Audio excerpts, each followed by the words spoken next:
Welcome back to the Garden with Joy and Holly radio show. Thank you for being part of the program today.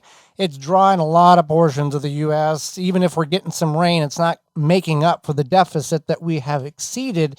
And you got to keep your plants healthy and happy and hydrated. Tree Diaper can do that with very little effort on your part. How do you water your trees? You likely drag a hose over to it, let the hose run for about half an hour, and then go Forget do about else. it. Yeah. Then a half an hour becomes an hour and a half. And then overnight, and you're like, oh, this ain't good. No. So stop doing that. Increase your water efficiency and save money with Tree Diaper. We know you've done it. No, yeah, exactly. No hoses to drag around constantly. Tree Diaper is a revolutionary watering system that slowly releases stored rainwater when trees need it. The Tree Diaper fills with water from rain, or when you water it and it slowly releases water over 3 weeks. Tree Diaper will improve the way you water your plants every time it rains. It recharges. It's made in the USA. You can find all the sizes they have available at treediaper.com. That's treediaper.com. So, have you gone to a farmer's market this year? If not, we've got some information for you to help your experience be better. And if you have, congratulations, keep going. Support those local farmers in your area. So, Holly, for those who have gone and haven't gone, what does one need to know about a farmer's market? Well, first of all, you probably have... And there's people that go to a farmer's market that never has put a seed in the ground ever. And actually, I suggest this for a lot of people when they find out about what, we have a radio show and they're like, well, I don't have a garden or I can't have a garden, blah, blah, blah. And I'm like, go to a farmer's market. That's a good way to support your local agriculture and get fresh vegetables. So you can find farmers markets by doing a simple Google search, but there's also a website called pickyourown.org, and this will actually take you to farmers markets and then also pick your own locations. Farms. And then localharvest.org. So those are two options. Sometimes if you... Give those addresses one more time. Pickyourown.org and localharvest.org. So maybe you don't like your farmer's market. You want to find a new one. Right. You might be able to find one. And farmers markets in your town can be completely different than farmers markets 20 minutes down the road. Right. That's another thing. And you might find one, like, say your farmer's market's on Tuesday and it's not convenient or whatever. You might find one that's on a Saturday or Sunday. So there's an option there too. And farmers markets, many people may think, well, it's only on a Saturday or Sunday. There's farmers markets pretty much every day of the week. It's not just a standard farmers markets can only be on this day. Well, I know where we are. There's many. Yeah, Tuesday evening, Wednesday morning, Sunday, Saturday, and everywhere in between. Right. And sometimes there's even like makers markets with the farmers markets. We'll get to that. Okay, all right. So yeah, there's almost always one run around to find. You can shop around. So when you go to your farmers market, you might walk up to your first farmer and you see some beets and some corn and some melons, and then you're like, well, that's a good price, but maybe you go a couple booths down and you find a little bit cheaper. Mm-hmm. That's always a good idea. Or maybe they have a different variety. Maybe you're looking for green tomatoes and because what did Dwight Schrute say? Those are what kind of beets? The money beets. The money beets. That's right. Those are the money beets. The money beets. Yeah. That's from the farm stand. Office reference for those who are not familiar. I need to stop for those beets right now. Uh-huh. Yeah. So if you got the money beets, good for you. So anyway. Well, here's the thing about farmers markets. You're not going to go to stand 1 and they're going to have beets for $3 and go to stand 7 and they have beets for $25. There's the farmers market president or whatever, isn't there a parameter in which they kind of set the price for the farmers so they're not so outlandish in... I'm sure there is, yeah. But you can also find a variety, right, too. Yeah.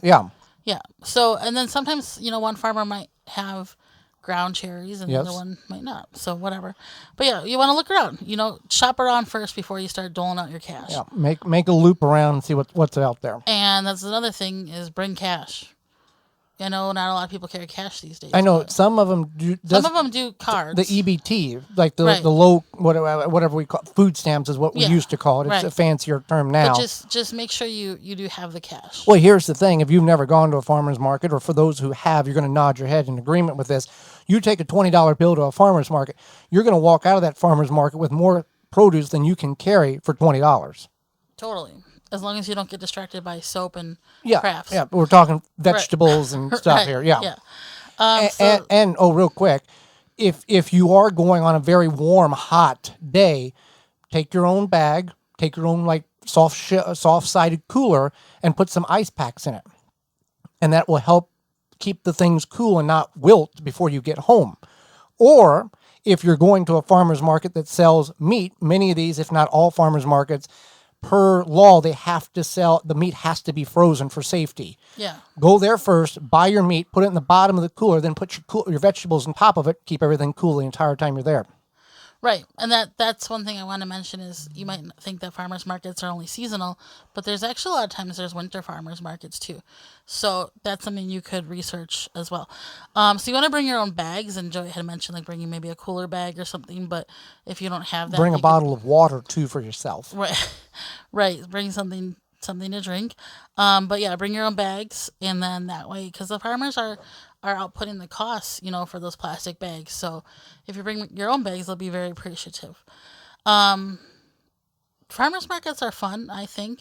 A lot of times sometimes your farmers market might have live music or entertainment or something. So you can always look into that. And some farmers markets encourage the whole family bring the dog along, and other ones forbid it. There's signs miles away, no dogs allowed. So it's up to the organizer of said farmers market whether. What about a cat? I think that would be not a good ending. Not well executed, poorly. Well thought out, poorly executed. Probably. Yeah. So yeah, and then a lot of times they have other items. Like Joey mentioned, meat. There's sometimes dairy products. I know here, like most places, I mean, we're Wisconsin, so there's going to be cheese a lot. Dairy, eggs, flour. Barbecue. Yeah, some have hot food, barbecue. One place, I know one place has like churros, so you can find. For those of us who don't know what a churro is, what would that be? A churro is like a Latin pastry kind of. Like a fancy donut. It's like a long fancy donut. Okay, all right. It's delicious. All right. So there's those crafty stuff. We didn't have those on the farm. You probably did not. No. Crafty stuff. What is crafty stuff? Like, you might have somebody there with a booth that's like selling some homemade dish towels or something. We're not saying, shirts with some kind of, sports team on it. We're talking about like somebody spent time and love making something. Okay. Yeah, like I made this jewelry or whatever. Okay.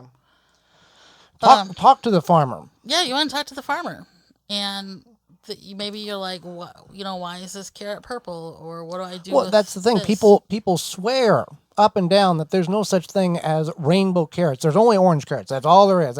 There's red, there's burgundy, there's purple, there's like almost black, there's white, there's yellow carrots, all kinds.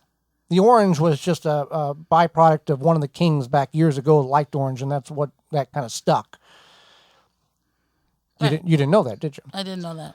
And carrots were not always popular on dinner plates in America until after the war, whenever the soldiers fed that and they asked for it when they come back.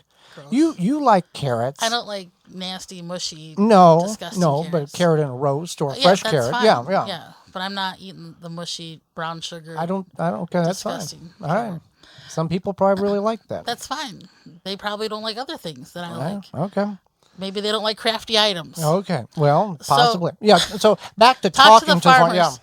I learned about ground cherries at a farmer's market because the farmer was like, try this. And I was like, that's the other thing. Now, I don't know post whatever we're in right now world, if samples or that type of thing is still allowed or encouraged or offered.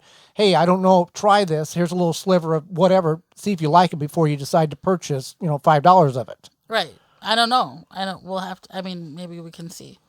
But either way, and here's the other. Talk to the farmer. Talk to the farmer. If you're having problems growing peppers, and they have all colors of the rainbow peppers, you can ask them, hey, how do you grow these? Because I'm having this issue. And they will say, well, here's what you're doing right, and here's what you're doing wrong. Also, there are organic stands, certified organic, transitional organic, and ones that are not labeled organic, but they will say that they grow it organically. You can also ask them if they use pesticides, Yes, or whatever, herbicides, what have you. and the reason why some of these farmers are not certified organic is because of the tremendous expense and the long paperwork trail it takes in order to do it. It really cuts into their bottom dollar, because they've got to, they may be doing everything that the FDA says they need to do in order to be organic. They're just not certified because of the overwhelming expense and everything that has to be put into it as well. Wooden spoons.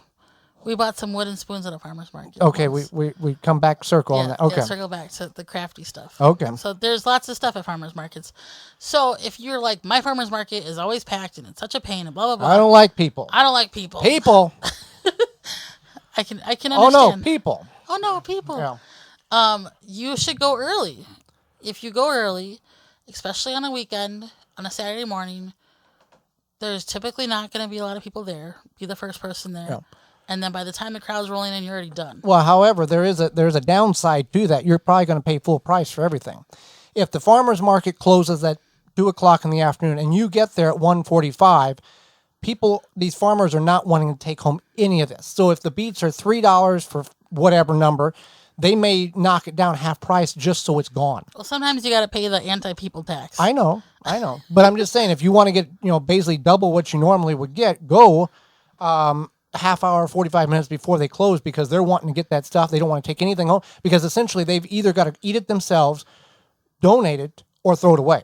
Right. There's not a whole lot in between there. But if your coworker is like, you got to go to the farmer's market and you got to try the something Right. bread, but then like go early, it sells out fast. Trust me, that coworker knows what they're talking about. Well, we know what we're talking about when we talk about Japanese beetles. Summer is in full swing. It's hot out there, and those Japanese beetles are wreaking havoc on our gardens. Yeah, if you're looking to successfully control beetles without damaging the environment, look no further than Beetle Gone from Phylum Bioproducts. It's derived from a naturally occurring soil bacteria. Beetle Gone is the only organic solution that successfully controls beetle invaders. Just mix the powder with water and spray on your plants. Once ingested, the targeted pests will stop feeding and die. And since it's an organic BT product, it's a great choice to use on your fruits and veggies, in addition to your ornamental flowers and trees. Not only does Beetle Gone work, the best part about it, it is safe to use around beneficial insects such as ladybugs, butterflies, and bees, and it has zero water toxicity. Beetle Gone from PhylumBioproducts.com. That's PHYLLOM Bioproducts.com. For more information, please visit theWisconsinVegetableGardener.com.